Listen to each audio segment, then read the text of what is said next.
स्वागत। आज आमे दशम श्रेणी जीव विज्ञानर दुईटी माने बहुत ही गुरुत्वपूर्ण अध्याय विषय कथा हेबा। गोटी हेला वंशानुक्रम आउ अन्यटी विवर्तन। हाँ आमे चेष्टा करिबा जेमिति परीक्षा पाई एगुडिको भल भाबरे बुझी हेबो। निश्चय। मेंडेल को कामठू आरंभ करी माने विवर्तनर प्रमाण आउ तत्व पर्यंत सबु देखिबा। चलंतु आरंभ करिबा ही आलोचना। हाँ निश्चय। देखंतु वंशानुक्रम आउ विवर्तन ए दुईटा जीवविज्ञानर एकदम मूलदुआ। केवल परीक्षा पाई नुहे आम चारिपाखर जीवजगत को बुझिबाकू हेले भी ए धारणा पूरा स्पष्ट हेबा दरकार। तेबे हाँ परीक्षा दृष्टिरु जो मुख्य कथागुड़िक अछि सेगुड़िक उपरे आमे बेसी ध्यान देबा। ठीक। तेबे आरंभ करिबा वंशानुक्रमरु। साधारण भाषारे कहिले बापा मांकोठू पिलांकु गुण जीवाटा ही तो वंशानुक्रम हेरिडिटी जहाकू कुहंती। हाँ जेमिति आम चेहरा मिसी जाए किंबा गोटे भलो आंब गछर टाकुआरु पुणी भलो आंब गछ हुए। किंतु गोटे कथा अछि सबु पिला तो एका भली हुअंती नाही ना, किछि तो फरक रहे। हाँ एकदम ठीक कहले। सेटाकू ही कुआ जाए विविधता बा वेरिएशन। अच्छा। जेतेबेले लिंगीय जनन हुए पिता आउ मातांकोठारु जीनीय पदार्थ आसी मिसे, तेणु मूल गुण तो आसे ता सहित किछि नुआ मिश्रण भी हुए। एई विविधता प्रति पीढ़ीरे टिके टिके बढ़ी थाए। आउ एई गुणगुड़िक जाए केमती जुग्मक बा गैमेट माध्यमरे। जुग्मक हाँ केउ गुण देखाजिब केउटा लुचि रहिब तार भी नियम अछि आउ सेटा ही परीक्षा पाई बहुत जरूरी। आउ सेई नियम गुड़िकर रहस्य खोलिथिले ग्रेगर जोहान मेंडेल। तांकु तो अनुवंश विज्ञानर जनक कुहंती। एकदम। से जणे पाद्री थिले बोली सुनिछि आउ गिरजा बगीचारे मटर गछ नि परीक्षा करुथिले। माने एते साधारण जिनिसरु एते बड़ कथा केमती जानिले? एइठी तांकर वैज्ञानिक दृष्टिकोण काम देला। देखंतु से मटर गछ पाइसम सेटाइबम बाछिले कारण एहाकू चाष करिबा सहज थिला। हाँ जीवन काल कम आउ सबुटु बड़ कथा एथिरे अनेक विकल्पी गुण थिला जहा बाहर को स्पष्ट देखा जाउथिला, जेमती गछ डेंगा कि गेड़ा। अच्छा। मंजी गोल कि कुंचित फूलर रंग इत्यादि प्राय 7 जोड़ा एमती गुण से देखिदेले। 7 जोड़ा? हाँ आउ तांको पद्धति भी बहुत वैज्ञानिक थिला। से कृत्रिम संकरण कले आउ जहा फलाफल पाइले ताकू अति जत्नरे टिपि रखिले आउ गाणितिक भावे विश्लेषण कले। गाणितिक विश्लेषण? हाँ एइटा ही तांको अन्यमानक ठारू अलगा कला। किंतु मजार कथा सेतेबेले तांको कामकू केहिते गुरुत्व देलेनी। आश्चर्य। तांको मृत्युर बहु वर्ष परे प्राय 1900 मसियारे जाई 3 जण वैज्ञानिक तांको कामकू पुणी खोजी बाहर कले। तेबे तांकर प्रथम परीक्षा जहाकू एक संकरण कहंती माने मोनो हाइब्रिड क्रॉस, सेथिरे से गोटिए जोड़ा गुण नेथिले जेमिति उच्चता। हाँ शुद्ध डेंगा गछ जहाकू बोधे टीटी कहिबा आउ शुद्ध गेड़ा गछ टीटी एई दुईटा भितरे संकरण कले। तेबे प्रथम पीढ़ी रे माने F1 रे सबु गछ डेंगा हेले टीटी। हाँ एठी मोर प्रश्न आसुछि ताहले से गेड़ा गुणटा से टी सेटा कुआडे गला, पूरापूरी हजी गला कि? ना बहुत बढ़िया प्रश्न। देखंतो से गेड़ा गुणटा हजे नथिला, से सेठी थिला किंतु डेंगा गुणटा एत्ते प्रभावी थिला जे से ताको बाहर को देखई देलानी। ओ एइठू ही आसिला प्रभावी बा डोमिनेंट और अप्रभावी बा रिसेसिव गुणर धारणा। अच्छा। तापरे से कौन कले से F1 पीढ़ी रो डेंगा गछ टीटी भितरे पुनी स्वपरागण कराइले। आउ द्वितीय पीढ़ी रे माने F2 रे देखिले जे डेंगा गछ भी अछि आउ गेड़ा गछ भी अछि। सेई जो अप्रभावी गुणटा लुचि रहितिला से पुनी देखागला। केते केते की अनुपातरे? प्राय 3 भाग डेंगा आउ 1 भाग गेड़ा माने 3.1 अनुपातरे। 3.1? हाँ एइटू से दुईटा बड़ नियम बाहर कले। गोटे हला प्रत्येक गुण पाई जो दुईटा फैक्टर्स बा कारक थाए से माने जुग्मक तयारी बेले अलगा हो जाती। एहाकू परे कुहागला पृथकीकरण नियम बा लॉ ऑफ सेग्रीगेशन। पृथकीकरण? अब द्वितीय कथा हला जेतेबेले दुईटा अलगा कारक एकाठी थाए जेमिते टीटी सेतेबेले केवल प्रभावी कारक टी ही निजकू देखाए। एहा हला प्रभावी गुणनीति बा प्रिंसिपल ऑफ डोमिनेंस। एही 3.1 अनुपात आउ ए नियम गुड़िक परीक्षा पाई मने रखिबा बहुत दरकार। बुझिले। तापरे से कले 2 संकरण डाई हाइब्रिड क्रॉस। एथिरे 2 जोड़ा गुण एका संगरे नेले जेमिति मंजीर आकार गोल आर अकिकुंचित आर आउ मंजीर रंग हळदिया वाई कि ଶାଗୁଆ y ହଁ शुद्ध गोल हळदिया RYY ଆଉ शुद्ध कुंचित ଶାଗୁଆ RRYY ଭିତରେ ସଂକରଣ କଲେ F1 ରେ ପୁଣି ସବୁ ଗୋଲ ହଳଦିଆ RYY ହେଲେ ସେଇ ପ୍ରଭାବୀ ନିୟମ। କିନ୍ତୁ F2 ରେ କ'ଣ ହେଲା ଏଥର? F2ରେ ଯାହା ହେଲା ସେଟା ଆହୁରି ମଜାଦାର। ସେଇଠୁ ତାଙ୍କର ତୃତୀୟ ନିୟମ ବାହାରିଲା। F2 ପିଢ଼ିରେ 4 ପ୍ରକାରର ମିଶ୍ରଣ ଦେଖାଗଲା। 4 ପ୍ରକାରର? ହଁ, ଗୋଲ ହଳଦିଆ, ଗୋଲ ଶାଗୁଆ, କୁଞ୍ଚିତ ହଳଦିଆ ଆଉ କୁଞ୍ଚିତ ଶାଗୁଆ। ଆଉ ଏମାନଙ୍କ ସଂଖ୍ୟାର ଅନୁପାତ ଥିଲା 9.3.3.1। 9.3.3.1 ହଁ, ଏଥିରୁ କ'ଣ ଜଣାପଡ଼ିଲା? ଜଣାପଡ଼ିଲା ଯେ ଗୋଟିଏ ଗୁଣର ବଂଶାନୁକ୍ରମ ଯେମିତିକି ଆକାର ଅନ୍ୟ ଗୁଣର ବଂଶାନୁକ୍ରମ ଯେମିତିକି ରଙ୍ଗ ଉପରେ ନିର୍ଭର କରେ ନାହିଁ। ଯୁଗ୍ମକ ତିଆରି ବେଳେ ପ୍ରତ୍ୟେକ ଗୁଣ ପାଇଁ ଥିବା କାରକ ଯୋଡ଼ା ନିଜ ନିଜ ଭିତରେ ସ୍ୱାଧୀନ ଭାବେ ଅଲଗା ହୁଅନ୍ତି। ଆଚ୍ଛା, ସ୍ୱାଧୀନ ଭାବେ? ଏକଦମ। ଏହାକୁ ହିଁ କୁହାଗଲା ସ୍ୱାଧୀନ ଅପବ୍ୟୁହନ ନିୟମ ବା ଲ ଅଫ୍ ଇଣ୍ଡିପେଣ୍ଡେଣ୍ଟ ଅସର୍ଟମେଣ୍ଟ। ଗାଣିତିକ ଭାବେ ବି ଦେଖିଲେ ଦୁଇଟା ଏକ ସଂକରଣ ଅନୁପାତ ଯେ 3.1 କୁ ଗୁଣିଲେ 3.1 ଗୁଣନ 3.1 ହେବ 9331। ବାଃ! ପରୀକ୍ଷାରେ ଏହି 9331 ଅନୁପାତ କାହିଁକି ହୁଏ ବୋଲି ପଚାରିଲେ ଏହି ସ୍ୱାଧୀନ ଅପବ୍ୟୁହନ ନିୟମ ବିଷୟରେ ଲେଖିବାକୁ ହେବ। ବହୁତ ସ୍ପଷ୍ଟ ହୋଇଗଲା। ତେବେ ମେଣ୍ଡେଲ ତ କାରକ ବୋଲି କହୁଥିଲେ। ଆମେ ଯୋଉ ଜିନ୍, ଜିନୋଟାଇପ୍, ଫିନୋଟାଇପ୍ ଏସବୁ ଶବ୍ଦ ବ୍ୟବହାର କରୁଛୁ ସେଗୁଡ଼ିକ କେବେ ଆସିଲା? ହଁ, ସେଇଟା ପରେ ଆସିଲା। 1909 ମସିହାରେ ୱିଲହେଲ୍ମ ଜୋହାନସେନ୍ ବୋଲି ଜଣେ ବୈଜ୍ଞାନିକ ସେ ମେଣ୍ଡେଲଙ୍କ କାରକ ପାଇଁ ଜିନ୍ ଶବ୍ଦ ବ୍ୟବହାର କଲେ। ଜୋହାନସେନ୍? ହଁ, ଆଉ ସେହି ଜିନୋଟାଇପ୍ ମାନେ ଜିନ୍ର ସଂରଚନା ଯେମିତି ଟିଟି, ଟିଟି, ଟିଟି ଆଉ ଫିନୋଟାଇପ୍ ମାନେ ବାହାରକୁ ଦେଖାଯାଉଥିବା ଲକ୍ଷଣ ଯେମିତି ଡେଙ୍ଗା ବା ଗେଡ଼ା ଏଇ ଶବ୍ଦ ଦୁଇଟା ବି ଦେଲେ। ଓ ଆମେ ତ ଜାଣିଛେ ଜିନ୍ ହେଉଛି ଡିଏନ୍ଏର ଗୋଟେ ଅଂଶ। ବେଶ୍, ତେବେ ଜିନ୍ ଆମର ଉଚ୍ଚତା, ମଞ୍ଜିର ରଙ୍ଗ ଏସବୁ ନିର୍ଦ୍ଧାରଣ କରୁଛି। କିନ୍ତୁ ଗୋଟେ ଶିଶୁ ପୁଅ ହେବ ନା ଝିଅ ଏଇଟା କେମିତି ସ୍ଥିର ହୁଏ? ଏହା ବି ତ ଗୁଣସୂତ୍ର ସହ ଜଡ଼ିତ ନା, ମାନେ ଲିଙ୍ଗ ନିର୍ଦ୍ଧାରଣ। ହଁ, ଏକଦମ। ଏହା ବି ଆମ ଗୁଣସୂତ୍ର ବା କ୍ରୋମୋଜୋମ୍ ଦ୍ୱାରା ହିଁ ନିୟନ୍ତ୍ରିତ ହୁଏ। ଦେଖନ୍ତୁ, ଆମ ପ୍ରତ୍ୟେକ କୋଷରେ ତ 23 ଯୋଡ଼ା ଗୁଣସୂତ୍ର ଥାଏ। ହଁ, 46ଟା। ସେଥିରୁ 22 ଯୋଡ଼ା ମାନେ 44ଟା ହେଉଛି ଅଟୋଜୋମ୍ ବା ଦୈହିକ ଗୁଣସୂତ୍ର। ସେଗୁଡ଼ିକ ଶରୀରର ବାକି ସବୁ ଲକ୍ଷଣ ଦେଖନ୍ତି। ଆଉ ଯୋଉ ଶେଷ ଯୋଡ଼ାକ ରହିଲା ସେଇଟା ହେଉଛି ଲିଙ୍ଗ ଗୁଣସୂତ୍ର ବା ସେକ୍ସ କ୍ରୋମୋଜୋମ୍। ଆଚ୍ଛା, ସେଇ ଗୋଟିଏ ଯୋଡ଼ା ଲିଙ୍ଗ ନିର୍ଦ୍ଧାରଣ କରେ। ତେବେ ସ୍ତ୍ରୀ ଆଉ ପୁରୁଷଙ୍କ କ୍ଷେତ୍ରରେ ଏଇଟା କ'ଣ ଅଲଗା ଅଲଗା? ହଁ, ସେଇଠି ହିଁ କଥା। ସ୍ତ୍ରୀ ଲୋକମାନଙ୍କ କ୍ଷେତ୍ରରେ ଏଇ ଯୋଡ଼ାକ ହେଉଛି ଦୁଇଟା ସମାନ ଏକ୍ସ ଗୁଣସୂତ୍ର ମାନେ XX।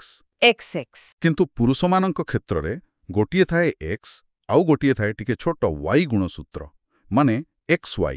XY? ବୁଝିଲି। ତେବେ ଯୁଗ୍ମକ ତିଆରି ହବାବେଳେ କ'ଣ ହୁଏ? ଯେତେବେଳେ ଯୁଗ୍ମକ ତିଆରି ହୁଏ ମାନେ ସ୍ତ୍ରୀଙ୍କଠାରୁ ଡିମ୍ବାଣୁ ଆଉ ପୁରୁଷଙ୍କଠାରୁ ଶୁକ୍ରାଣୁ ସେତେବେଳେ ଗୁଣସୂତ୍ର ସଂଖ୍ୟା ଅଧା ହୋଇଯାଏ। ହଁ। ତେଣୁ ସ୍ତ୍ରୀଙ୍କ ସବୁ ଡିମ୍ବାଣୁରେ କେବଳ ଏକ୍ସ ଗୁଣସୂତ୍ର ହିଁ ଆସେ। 22ଟା ଅଟୋଜୋମ୍ ପ୍ଲସ୍ ଗୋଟିଏ ଏକ୍ସ। ସବୁ ଡିମ୍ବାଣୁରେ X? ହଁ, କିନ୍ତୁ ପୁରୁଷଙ୍କ କ୍ଷେତ୍ରରେ ଯେହେତୁ ତାଙ୍କ ପାଖରେ ଏକ୍ସ ଆଉ ୱାଇ ଦୁଇଟା ଯାକ ଅଛି ତାଙ୍କର ଅଧା ଶୁକ୍ରାଣୁରେ ଏକ୍ସ ଥାଏ 22 ପ୍ଲସ୍ ଏକ୍ସ ଆଉ ବାକି ଅଧା ଶୁକ୍ରାଣୁରେ ୱାଇ ଥାଏ 22 ପ୍ଲସ୍ ୱାଇ। ଆଚ୍ଛା, ଅଧା X ବାଲା ଅଧା Y ବାଲା। ତେବେ ନିଷେଚନ ବେଳେ?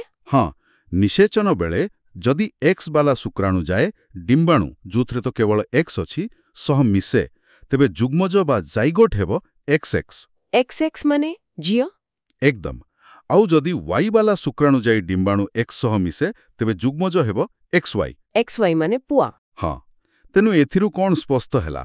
ସନ୍ତାନର ଲିଙ୍ଗ କେଉଁ ପ୍ରକାରର ଶୁକ୍ରାଣୁ ଆସି ମିଶୁଛି ତା ଉପରେ ନିର୍ଭର କରୁଛି। ଅର୍ଥାତ୍ ପିତା ହିଁ ସନ୍ତାନର ଲିଙ୍ଗ ନିର୍ଦ୍ଧାରଣ କରନ୍ତି। ଏ କଥାଟା ବହୁତ ଗୁରୁତ୍ୱପୂର୍ଣ୍ଣ। ଆମ ସମାଜରେ ଯୋଉ ଭୁଲ ଧାରଣା ଅଛି ଯେ ପୁଅ ନହେଲେ ମା ଦାୟୀ। ସେଇଟା ସମ୍ପୂର୍ଣ୍ଣ ଭୁଲ ଆଉ ଅବୈଜ୍ଞାନିକ। ଏହା ସମସ୍ତେ ବୁଝିବା ନିହାତି ଦରକାର। ନିଶ୍ଚୟ। ଏବେ ଆସନ୍ତୁ ଆମ ଆଲୋଚନାର ପରବର୍ତ୍ତୀ ବଡ଼ ବିଷୟକୁ, ବିବର୍ତ୍ତନ ବା ଇଭୋଲ୍ୟୁସନ୍। ଏଇଟା ତ ବହୁତ ବଡ଼ କଥା। ପୃଥିବୀରେ ଏତେ ପ୍ରକାରର ଜୀବ ସୃଷ୍ଟି ହେଲେ କେମିତି? ଜୀବନ ଆରମ୍ଭ ହେଲା କୋଉଠୁ? ହଁ, ଏଇଟା ଏକଦମ ମୌଳିକ ପ୍ରଶ୍ନ। ବିଭିନ୍ନ ଧର୍ମ ସଂସ୍କୃତିରେ ଅଲଗା ଅଲଗା ବିଶ୍ୱାସ ଅଛି।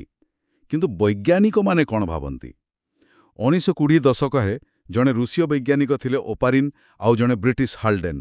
ଓପାରିନ୍ ଆଉ ହାଲ୍ଡେନ୍। ହଁ, ସେମାନେ କହିଲେ ଯେ ବହୁତ ବର୍ଷ ତଳେ ପୃଥିବୀର ଆଦିମ ବାତାବରଣରେ ଯେତେବେଳେ ଅମ୍ଳଜାନ ନଥିଲା କିନ୍ତୁ ମିଥେନ୍, ଆମୋନିଆ, ଜଳୀୟ ବାଷ୍ପ ଏସବୁ ଥିଲା, ସେତେବେଳେ ରାସାୟନିକ ପ୍ରତିକ୍ରିୟା ହୋଇ ଅଜୈବିକ ପଦାର୍ଥରୁ ଜୈବିକ ଅଣୁ ତିଆରି ହେଲା, ଆଉ ସେଇଥିରୁ ହିଁ ଜୀବନ ଆରମ୍ଭ ହେଲା। ଅଜୈବିକରୁ ଜୈବିକ। କିନ୍ତୁ ଏଇଟା ତ ଖାଲି ଗୋଟେ ଥିଓରି ବା ତତ୍ତ୍ୱ ଥିଲା ନା? ଏହାର କିଛି ପ୍ରମାଣ ମିଳିଲା କି? ହଁ, ମିଳିଲା। 1953 ମସିହାରେ 2 ଜଣ ଆମେରିକାନ ବୈଜ୍ଞାନିକ ଷ୍ଟାନଲେ ମିଲର ଆଉ ହାରୋଲ୍ଡ ଗ୍ୟୁରେ। ମେଲର-ୟୁରେ ପରୀକ୍ଷଣ? ଏକଦମ। ସେମାନେ ପରୀକ୍ଷାଗାରରେ ସେଇ ଆଦିମ ପୃଥିବୀର ବାତାବରଣକୁ ତିଆରି କଲେ। ମିଥେନ୍, ଆମୋନିଆ, ଉଦଜାନ, ଜଳୀୟ ବାଷ୍ପ ନେଇ ସେଥିରେ ବିଜୁଳି ସ୍ପାର୍କ କଲେ, ମାନେ ସେ ସମୟର ବଜ୍ରପାତ ଭଳି। ଆଉ କିଛିଦିନ ପରେ ଦେଖିଲେ ସେ ପାଣିରେ ଆମିନୋ ଏସିଡ୍ ତିଆରି ହୋଇଯାଇଛି। ଆମିନୋ ଏସିଡ୍ ହେଉଛି ପ୍ରୋଟିନ୍ର ୟୁନିଟ୍। ବାଃ! ତାମାନେ ଜୀବନ ପାଇଁ ଦରକାରୀ ଜିନିଷ ପ୍ରକୃତିରେ ତିଆରି ହେବା ସମ୍ଭବ। ହଁ, ଏଇ ପରୀକ୍ଷଣ ସେଇଟା ହିଁ ଦେଖେଇଲା। ଏହା ବସ୍ତୁର ଜୀବନର ଉଦ୍ଭବ ତତ୍ତ୍ୱକୁ ବହୁତ ବଳ ଦେଲା। ଆଚ୍ଛା, ତେବେ ଜୀବନ ତ ତିଆରି ହେଲା, ତାପରେ ଏଇ ବିବର୍ତ୍ତନ କ'ଣ? ବିବର୍ତ୍ତନ ହେଉଛି ଗୋଟେ ପ୍ରକ୍ରିୟା। ଏଇଟା ବହୁତ ଧୀରେ ଧୀରେ ହୁଏ, କିନ୍ତୁ ସବୁବେଳେ ଚାଲିଥାଏ। ଏହାଦ୍ୱାରା ଜୀବମାନେ ସରଳ ଅବସ୍ଥାରୁ ଧୀରେ ଧୀରେ ଜଟିଳ ଆଉ ଉନ୍ନତ ଅବସ୍ଥାକୁ ବଦଳନ୍ତି। ଗୋଟିଏ ଜୀବନରେ ନୁହେଁ, ପିଢ଼ି ପରେ ପିଢ଼ି। ହଁ, ପିଢ଼ି ପରେ ପିଢ଼ି ଗୋଟିଏ ଜନସଂଖ୍ୟାରେ ଏ ପରିବର୍ତ୍ତନ ଆସେ। ଆଉ ଏଇ ଜୈବ ବିବର୍ତ୍ତନ, ଅର୍ଗାନିକ୍ ଇଭଲ୍ୟୁସନ୍ ଯୋଗୁଁ ହିଁ ଆଜି ପୃଥିବୀରେ ଏତେ ପ୍ରକାରର ଜୀବଜନ୍ତୁ, ଗଛଲତା ଦେଖିବାକୁ ମିଳୁଛି। ଏହା ହିଁ ଜୈବ ବିବିଧତା ସୃଷ୍ଟି କରିଛି। ତେବେ ଏହା ଯେ ସତରେ ଘଟିଛି, ଏହାର କିଛି ପ୍ରମାଣ ତ ନିଶ୍ଚୟ ଥିବ। ପରୀକ୍ଷା ପାଇଁ ଏହା ତ ବହୁତ ଗୁରୁତ୍ୱପୂର୍ଣ୍ଣ ହେବ। ନିଶ୍ଚିତ ଭାବେ ବିବର୍ତ୍ତନ ଯେ ଘଟିଛି ତାର ସପକ୍ଷରେ ଅନେକ ପ୍ରକାରର ପ୍ରମାଣ ଅଛି। ମୁଖ୍ୟତଃ 4 ପ୍ରକାରର ପ୍ରମାଣ ବିଷୟରେ ଆମେ ଜାଣିବା। ପ୍ରଥମ ହେଲା ଜୀବାଶ୍ମ ପ୍ରମାଣ, ଫସିଲ୍ ଏଭିଡେନ୍ସ। ଜୀବାଶ୍ମ ମାନେ ଫସଲ୍ସ? ହଁ, ଲକ୍ଷ ଲକ୍ଷ ବର୍ଷ ତଳେ ଯେଉଁ ଜୀବମାନେ ଥିଲେ ସେମାନଙ୍କର ପଥର ପାଲଟି ଯାଇଥିବା ଦେହାବଶେଷ ବା ତାଙ୍କର ଛାପ, ଏଗୁଡ଼ିକ ଆମକୁ କହନ୍ତି ଯେ ପୁରୁଣା କାଳରେ କେମିତିକା ଜୀବ ଥିଲେ ଆଉ ସମୟ ସହିତ ସେମାନେ କିପରି ବଦଳିଛନ୍ତି। ଗୋଟେ ବହୁତ ଭଲ ଉଦାହରଣ ହେଉଛି ଆର୍କିଓପ୍ଟେରିକ୍ସ। ଆର୍କିଓପ୍ଟେରିକ୍ସ? ଏହାର ଜୀବାଶ୍ମରେ ଦେଖାଯାଏ ଯେ ତାର କିଛି ଲକ୍ଷଣ ସରୀସୃପ ଭଳି ଥିଲା, ଯେମିତି ଦାନ୍ତ, ଲମ୍ବା ଲାଞ୍ଜରେ ହାଡ଼, ଆଉ କିଛି ଲକ୍ଷଣ ପକ୍ଷୀ ଭଳି, ଯେମିତି ପର, ଡେଣା। ତାମାନେ ଏହା ସରୀସୃପ ଆଉ ପକ୍ଷୀ ଭିତରେ ଗୋଟେ ଯୋଗସୂତ୍ର। ଏକଦମ। ଏହା ଦର୍ଶାଏ ଯେ ପକ୍ଷୀମାନେ ସମ୍ଭବତଃ ସରୀସୃପରୁ ହିଁ ବିବର୍ତ୍ତିତ ହୋଇଛନ୍ତି। ଆଚ୍ଛା, ଦ୍ୱିତୀୟ ପ୍ରମାଣ କ'ଣ? ଦ୍ୱିତୀୟ ହେଲା ଗଠନ ଭିତ୍ତିକ ପ୍ରମାଣ, ମର୍ଫୋଲୋଜିକାଲ ଏଭିଡେନ୍ସ। ଏଥିରେ ଆମେ ବିଭିନ୍ନ ଜୀବଙ୍କର ଶରୀରର ଅଙ୍ଗ ପ୍ରତ୍ୟଙ୍ଗ ଗଠନକୁ ତୁଳନା କରୁ। ଏଠି 2 ପ୍ରକାର ଅଙ୍ଗ କଥା ମନେ ରଖିବାକୁ ହେବ। କ'ଣ କ'ଣ? ଗୋଟେ ହେଲା ସମଜାତ ଅଙ୍ଗ, ହୋମୋଲୋଗସ୍ ଅର୍ଗାନ୍ସ। ଏଗୁଡ଼ିକର ଭିତର ଗଠନ ବା ଉତ୍ପତ୍ତି ସମାନ, କିନ୍ତୁ କାମ ଅଲଗା ହୋଇପାରେ। ଯେମିତି ଦେଖନ୍ତୁ ମଣିଷର ହାତ, ବାଦୁଡ଼ିର ଡେନା, ତିମି ମାଛର ସାମ୍ନା ଫ୍ଲିପର। ହଁ, ଏ ସବୁର ଭିତରେ ହାଡ଼ର ସଜ୍ଜା ପ୍ରାୟ ଏକା ଭଳି, କିନ୍ତୁ କାମ ଅଲଗା ଅଲଗା। ଏହା କ'ଣ ଦର୍ଶାଉଛି? ଯେ ଏମାନେ ସମସ୍ତେ ଗୋଟିଏ ସାଧାରଣ ପୂର୍ବପୁରୁଷରୁ ଆସିଛନ୍ତି। ବୁଝିଲି। ଆଉ ଦ୍ୱିତୀୟ ପ୍ରକାର? ଦ୍ୱିତୀୟ ପ୍ରକାର ହେଲା ଅନୁରୂପୀ ଅଙ୍ଗ, ଆନାଲୋଗସ୍ ଅର୍ଗାନ୍ସ। ଏଗୁଡ଼ିକର କାମ ସମାନ, କିନ୍ତୁ ଗଠନ ଆଉ ଉତ୍ପତ୍ତି ପୁରା ଅଲଗା। ଯେମିତି ପତଙ୍ଗର ଡେଣା, ପକ୍ଷୀର ଡେଣା ଆଉ ବାଦୁଡ଼ିର ଡେଣା। ସବୁ ତ ଉଡ଼ିବା ପାଇଁ ବ୍ୟବହାର ହୁଏ? ହଁ, କାମ ସମାନ, କିନ୍ତୁ ଗଠନ ଦେଖିଲେ ପୁରା ଅଲଗା। ପତଙ୍ଗର ଡେଣା ଚମଡ଼ା ପରି, ପକ୍ଷୀର ଡେଣାରେ ପର ଅଛି, ବାଦୁଡ଼ିର ଡେଣା ହେଉଛି ଲମ୍ବା ଆଙ୍ଗୁଠି ଭିତରେ ଚମଡ଼ା। ଏହା ଦର୍ଶାଏ ଯେ ଏମାନଙ୍କର ପୂର୍ବପୁରୁଷ ଅଲଗା, କିନ୍ତୁ ସମାନ ପରିବେଶରେ ରହି ସମାନ କାମ ପାଇଁ ଏକାଭଳି ଦିଶୁଥିବା ଅଙ୍ଗ ତିଆରି କରିଛନ୍ତି। ଠିକ୍। ଆଉ କିଛି ପ୍ରମାଣ? ହଁ, ଆଉ ଗୋଟେ ହେଲା ଅବଶେଷାଙ୍ଗ, ଭେଷ୍ଟିଜିଆଲ ଅର୍ଗାନ୍ସ, ମାନେ ଆମ ଶରୀରରେ ଥିବା କିଛି ଅଙ୍ଗ ଯାହା ଆମ ପୂର୍ବପୁରୁଷଙ୍କ ପାଖରେ କାମ କରୁଥିଲା, କିନ୍ତୁ ଏବେ ଆମ ପାଇଁ କିଛି କାମ କରେନି, ଛୋଟ ହୋଇ ରହିଯାଇଛି, ଯେମିତି ଆମର ଆପେଣ୍ଡିକ୍ସ। ଆପେଣ୍ଡିକ୍ସ? ହଁ, ଏହା ବି ବିବର୍ତ୍ତନର ପ୍ରମାଣ। ଆଉ ଚତୁର୍ଥ ପ୍ରମାଣ ହେଲା ଭ୍ରୂଣ ବିଜ୍ଞାନ ପ୍ରମାଣ, ଏମ୍ବ୍ରିଓଲୋଜିକାଲ ଏଭିଡେନ୍ସ। ଭ୍ରୂଣ? ହଁ, ଯଦି ଆମେ ବିଭିନ୍ନ ମେରୁଦଣ୍ଡୀ ପ୍ରାଣୀ ଯେମିତି ମାଛ, କଇଁଛ, କୁକୁଡ଼ା, ମଣିଷ ଏମାନଙ୍କର ଏକଦମ ଆରମ୍ଭର ଭ୍ରୂଣ ଅବସ୍ଥାକୁ ଦେଖିବା, ସେମାନେ ପ୍ରାୟ ଏକାପରି ଦେଖାଯାନ୍ତି। ସମସ୍ତଙ୍କର ଗ୍ୟାଲି ପାଖରେ ଛିଦ୍ର, ଗିଲ୍ ସ୍ଲିଟ୍ସ ଥାଏ। ସତରେ? ହଁ, ଏହା ଦର୍ଶାଏ ଯେ ଆମ ସମସ୍ତଙ୍କର ପୂର୍ବପୁରୁଷ କେଉଁଠି ନା କେଉଁଠି ସମାନ ଥିଲେ। ବାଃ, ଏ ସବୁ ପ୍ରମାଣ ତ ବହୁତ ରୋଚକ। ଏବେ ଏହି ବିବର୍ତ୍ତନ ହୁଏ କେମିତି ସେ ବିଷୟରେ କ'ଣ ସବୁ ତତ୍ତ୍ୱ ଅଛି? ମୁଁ ଲାମାର୍କ ଆଉ ଡାର୍ୱିନଙ୍କ ନାଁ ଶୁଣିଛି। ହଁ, ବିବର୍ତ୍ତନ କାହିଁକି ଆଉ କେମିତି ହୁଏ ସେ ବିଷୟରେ ବୁଝାଇବାକୁ ଅନେକ ଚେଷ୍ଟା ହୋଇଛି। ପ୍ରଥମେ ଥିଲେ ଫରାସୀ ବୈଜ୍ଞାନିକ ଜିନ୍ ବାପ୍ଟିଷ୍ଟ ଲାମାର୍କ 1809 ମସିହାରେ। ଲାମାର୍କ? ତାଙ୍କ ତତ୍ତ୍ୱକୁ କୁହନ୍ତି ଉପାର୍ଜିତ ଲକ୍ଷଣର ଉତ୍ତରାଧିକରଣ, ମାନେ ଇନହେରିଟାନ୍ସ ଅଫ୍ ଆକ୍ୱାର୍ଡ କ୍ୟାରେକ୍ଟର୍ସ। ସେ କହିଲେ ଜୀବ ନିଜ ଜୀବନ କାଳରେ ଯେଉଁ ଅଙ୍ଗକୁ ବେଶୀ ବ୍ୟବହାର କରେ ସେଇଟା ବେଶୀ ବିକଶିତ ହୁଏ, ଯାହାକୁ କମ୍ ବ୍ୟବହାର କରେ ସେଇଟା ଧୀରେ ଧୀରେ ଦୁର୍ବଳ ହୋଇଯାଏ। ଆଉ ଏଇ ଯୋଉ ପରିବର୍ତ୍ତନ ସେ ନିଜ ଜୀବନରେ ପାଏ ତାକୁ ସେ ନିଜ ପିଲାମାନଙ୍କୁ ଦିଏ। ସେ ଜିରାଫର ଲମ୍ବା ବେକର ଉଦାହରଣ ଦେଇଥିଲେ। ଜିରାଫ? ହଁ, ଯେ ଜିରାଫମାନେ ଉପର ଡାଳର ପତ୍ର ଖାଇବାକୁ ବେକ ଲମ୍ବେଇ ଲମ୍ବେଇ ତାଙ୍କ ବେକ ଲମ୍ବା ହୋଇଗଲା, ଆଉ ସେଇ ଲମ୍ବା ବେକ ତାଙ୍କ ପିଲାଙ୍କୁ ମିଳିଲା। କିନ୍ତୁ ଏହା ଠିକ୍ ନୁହେଁ। ହଁ, ପରେ ଜଣାପଡ଼ିଲା ଯେ ଜୀବନକାଳରେ ଶରୀରରେ ଯେଉଁ ପରିବର୍ତ୍ତନ ଆସେ ସେଇଟା ସାଧାରଣତଃ ପରପିଢ଼ିକୁ ଯାଏ ନାହିଁ। ତଥାପି ବିବର୍ତ୍ତନ କାହିଁକି ହୁଏ ବୋଲି ପ୍ରଶ୍ନ ଉଠାବରେ ଲାମାର୍କର ପ୍ରଥମ ଚେଷ୍ଟାଟା ଗୁରୁତ୍ୱପୂର୍ଣ୍ଣ ଥିଲା। ତାପରେ ଆସିଲେ ଡାର୍ୱିନ। ହଁ, ଚାର୍ଲସ ଡାର୍ୱିନ 1859ରେ ତାଙ୍କର ବହି ପ୍ରକାଶ ପାଇଲା, ଦି ଅରିଜିନ୍ ଅଫ୍ ସ୍ପିସିସ୍। ତାଙ୍କର ତତ୍ତ୍ୱ ଥିଲା ପ୍ରାକୃତିକ ଚୟନ ବା ନ୍ୟାଚୁରାଲ ସିଲେକ୍ସନ ଦ୍ୱାରା ବିବର୍ତ୍ତନ। ଏଇଟା ବହୁତ ପ୍ରଭାବଶାଳୀ ହେଲା। ଏଥିରେ ମୁଖ୍ୟ କଥା କ'ଣ ଥିଲା? ସେ କେତୋଟି ମୁଖ୍ୟ କଥା କହିଲେ। ପ୍ରଥମତଃ, ଜୀବମାନେ ବହୁତ ଅଧିକ ସଂଖ୍ୟାରେ ସନ୍ତାନ ଜନ୍ମ କରନ୍ତି, ଓଭର ପ୍ରୋଡକ୍ସନ, ଯେତେ ବଞ୍ଚିବା କଥା ତାଠୁ ବେଶୀ। ହଁ। ଦ୍ୱିତୀୟତଃ, ସମ୍ବଳ ତ ସୀମିତ, ଖାଇବା, ଜାଗା, ତେଣୁ ସେମାନଙ୍କୁ ବଞ୍ଚିବା ପାଇଁ ସଂଗ୍ରାମ, ଷ୍ଟ୍ରଗଲ୍ ଫର୍ ଏକ୍ଜିଷ୍ଟେନ୍ସ କରିବାକୁ ପଡ଼େ। ସଂଗ୍ରାମ? ତୃତୀୟତଃ, ଗୋଟିଏ ଜାତିର ସବୁ ଜୀବ ପୂରାପୂରି ଏକାଭଳି ନୁହନ୍ତି। ତାଙ୍କ ଭିତରେ ଛୋଟ ଛୋଟ ଫରକ ବା ବିଭେଦତା, ଭେରିଏସନ୍ ଥାଏ। ବିଭେଦତା? ଚତୁର୍ଥ, ଆଉ ଏଟା ସବୁଠୁ ଗୁରୁତ୍ୱପୂର୍ଣ୍ଣ, ଯେଉଁ ଜୀବର ବିଭେଦତା ତାକୁ ପରିବେଶରେ ଭଲ ଭାବରେ ବଞ୍ଚି ରହିବାକୁ ଆଉ ବେଶୀ ସନ୍ତାନ ଜନ୍ମ କରିବାରେ ସାହାଯ୍ୟ କରେ, ପ୍ରକୃତି ତାକୁ ବାଛେ। ଏହାକୁ ସେ କହିଲେ ପ୍ରାକୃତିକ ଚୟନ ବା ଯୋଗ୍ୟତମର ବର୍ତ୍ତନ। ଯିଏ ବେଶୀ ଯୋଗ୍ୟ ସେ ବଞ୍ଚିବ। ହଁ, ଆଉ ଶେଷରେ ଏଇ ଯୋଗ୍ୟ ବା ଅନୁକୂଳ ଗୁଣଗୁଡ଼ିକ ପିଢ଼ି ପରେ ପିଢ଼ି ଜମା ହୋଇ ହୋଇ ଶେଷରେ ଏତେ ପରିବର୍ତ୍ତନ ଆସିଯାଏ ଯେ ଗୋଟେ ନୂଆ ଜାତି, ଅରିଜିନ୍ ଅଫ୍ ନ୍ୟୁ ସ୍ପିସିସ୍ ତିଆରି ହୋଇଯାଏ। ତେବେ ଡାର୍ୱିନଙ୍କ ତତ୍ତ୍ୱ ହିଁ ଆଜି ସବୁଠୁ ବେଶୀ ଗ୍ରହଣୀୟ, ନା ଏଥିରେ ବି କିଛି ପରିବର୍ତ୍ତନ ହୋଇଛି? ଡାର୍ୱିନଙ୍କ ମୂଳ କଥା, ମାନେ ପ୍ରାକୃତିକ ଚୟନର ଭୂମିକା ଆଜି ବି ଏକଦମ ଠିକ୍। କିନ୍ତୁ ଡାର୍ୱିନ ଗୋଟେ କଥା ଜାଣିନଥିଲେ। କ'ଣ ସେଇଟା? ସେ ଜାଣିନଥିଲେ ଯେ ଏ ଯୋଉ ବିଭେଦତା କଥା ସେ କହୁଥିଲେ ସେଟା ଆସେ କୋଉଠୁ, କାହିଁକି ଆସେ। ଓହୋ, ମେଣ୍ଡେଲଙ୍କ କାମ ତ ସେତେବେଳେ ଜଣା ନଥିଲା। ଠିକ୍।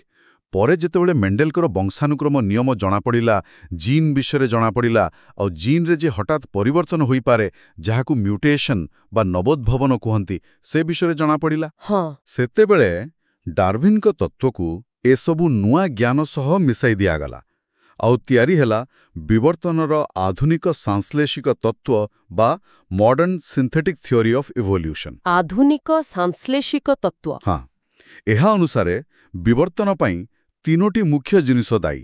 ଗୋଟେ ହେଲା ବିଭେଦାୟନ, ଭେରିଏସନ୍, ଯାହାର ଉତ୍ସ ହେଉଛି ମ୍ୟୁଟେସନ୍, ଗୁଣସୂତ୍ରରେ ପରିବର୍ତ୍ତନ, ଆଉ ଲିଙ୍ଗୀୟ ଜନନ ବେଳ ରେଜେକ୍ ଜିନୀୟ ପୁନଃସଂଯୋଜନ, ମାନେ ନୂଆ ନୂଆ ଗୁଣ ତିଆରି ହେବା। ହଁ।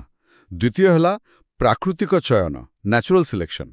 ପରିବେଶ ଏଇ ବିଭେଦତା ଭିତରୁ ଭଲ ଗୁଣଗୁଡ଼ିକୁ ବାଛେ। ଆଉ ତୃତୀୟ ହେଲା ଅନ୍ତରଣ। ଅନ୍ତରଣ ମାନେ ଅଲଗା ହେବା। ହଁ, ଯେତେବେଳେ ଗୋଟେ ଜାତିର କିଛି ଜୀବ ଅନ୍ୟମାନଙ୍କଠାରୁ ଅଲଗା ହୋଇଯାଆନ୍ତି, ଭୌଗୋଳିକ କାରଣରୁ ହେଉ ବା ଅନ୍ୟ କୌଣସି କାରଣରୁ, ଆଉ ତାଙ୍କ ଭିତରେ ପ୍ରଜନନ ବନ୍ଦ ହୋଇଯାଏ, ସେତେବେଳେ ସେମାନେ ଅଲଗା ଅଲଗା ଭାବେ ବିବର୍ତ୍ତିତ ହୋଇ ନୂଆ ଜାତି ତିଆରି କରିପାରନ୍ତି। ବୁଝିଲି। ଏ ତ ହେଲା ସବୁ ଜୀବଜନ୍ତୁଙ୍କ କଥା। ଆମେ ମଣିଷମାନେ ନିଜେ କେମିତି ବିବର୍ତ୍ତିତ ହେଲୁ? ଡାର୍ୱିନ ସେତେବେଳେ ବଡ଼ ସାହସ କରି କହିଥିଲେ ଯେ ମଣିଷ ବି ଅନ୍ୟ ପ୍ରାଣୀଙ୍କ ପରି ବୋଧହୁଏ ବାନର ଭଳି କୌଣସି ପୂର୍ବପୁରୁଷରୁ ବିବର୍ତ୍ତିତ ହୋଇଛି।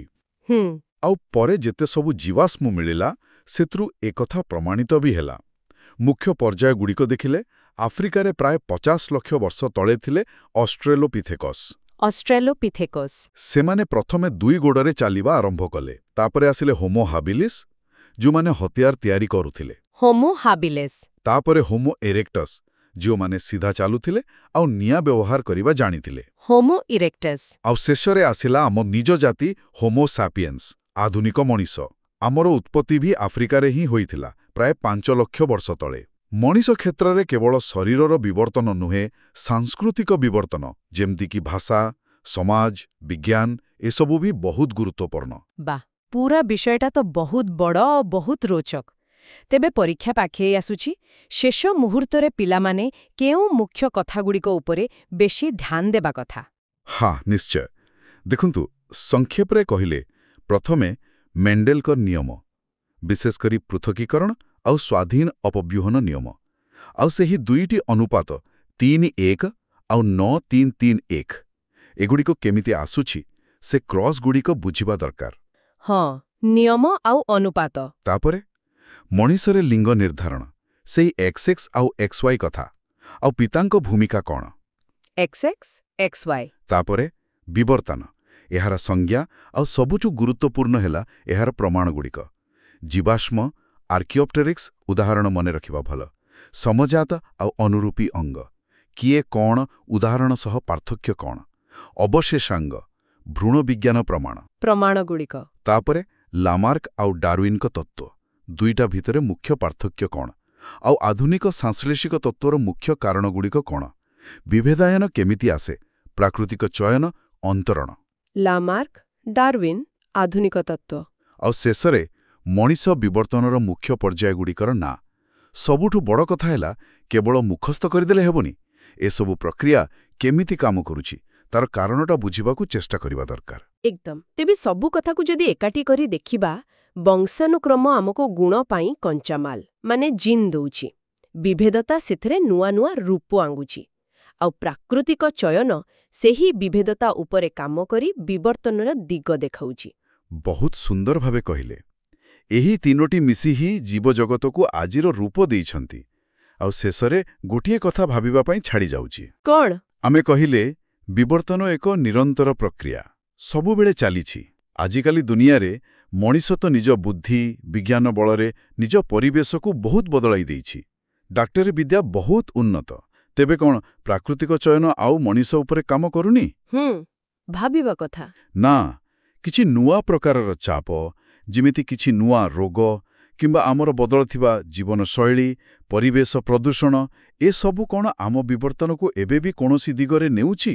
ଏହା ଏକ ଖୋଲା ପ୍ରଶ୍ନ, ଯାହାର ଉତ୍ତର ଭବିଷ୍ୟତ ହିଁ ଦେବ। ନିଶ୍ଚୟ ଏକ ଗଭୀର ଚିନ୍ତାର ବିଷୟ। ଏହି ବହୁତ ସୁନ୍ଦର ଆଉ ବିସ୍ତୃତ ଆଲୋଚନା ପାଇଁ ଆପଣଙ୍କୁ ବହୁତ ଧନ୍ୟବାଦ।